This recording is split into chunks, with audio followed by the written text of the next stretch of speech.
Last year, Rock Band turned the music industry and music video game industry upside down. It became such a powerful delivery tool for music that artists began releasing their new singles inside the game before making them available to the public. It also made the music genre a group activity and the textbook definition of a party game. With these lofty standards to live up to, Rock Band 2 takes the stage, but is this encore worth applauding?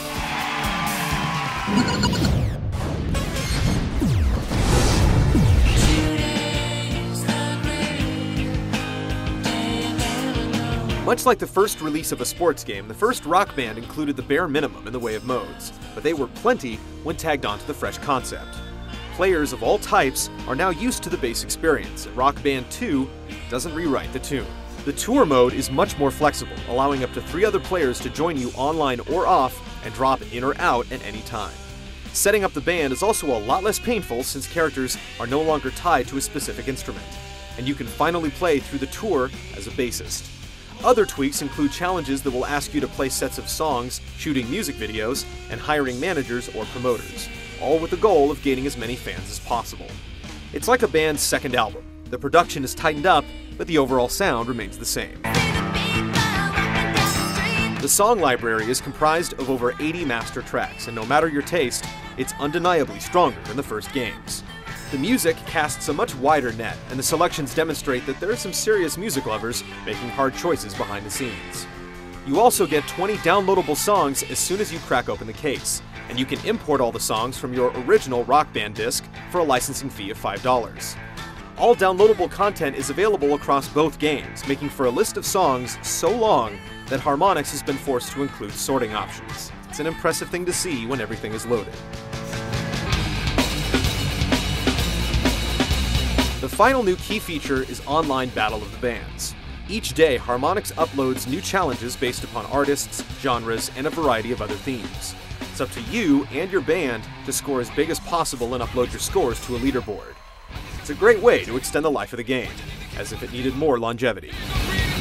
There are over a dozen new venues, but the majority is still made up of clubs and arenas from the first game, and the character customization is still limited, making it impossible to create yourself. Still, there are nice touches like a no-fail mode for rookies or friends who have had one too many, and a drum trainer to help players overcome what is undoubtedly the most challenging instrument to play. When the final set list is scribbled down, Rock Band 2 has every bit as much staying power as the first. The music library is deep and varied, and while the World Tour isn't as upgraded as we'd like, online Battle of the Bands is much more addicting than you'd think.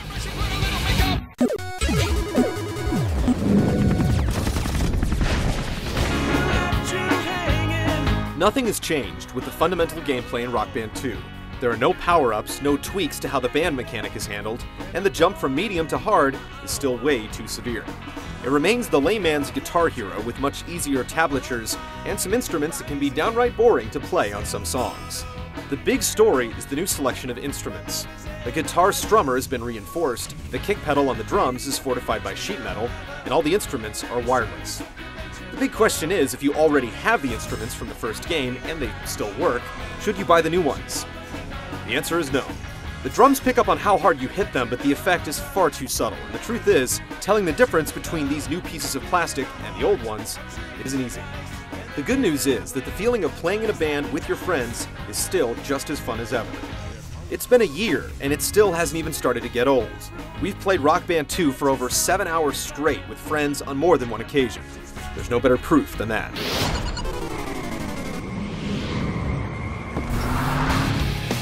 If there's one part of the game that received the least amount of improvement, it's the graphics. You'll see some new animations, and band members are meticulously animated for each particular song, but the overall look is predominantly the same. The cartoony art style is returned, but like most games in the genre, you'll spend most of your time staring at the unending barrage of notes anyway. The music video shoots could be interesting, but they're basically the same each time. With all master recordings, the audio quality is impeccable, and the mix between all the instruments is so good, you'll swear that Rick Rubin is stuffed somewhere inside your console.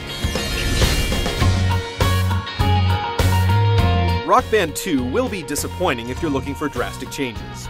Most of the upgrades are subtle, and you're basically getting a ton of downloadable content at a great price.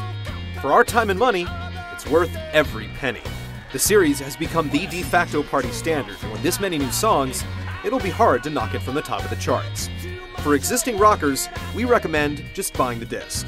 But if you haven't already joined the tour, grab yourself a set of upgraded instruments, invite some friends over, and watch the magic happen.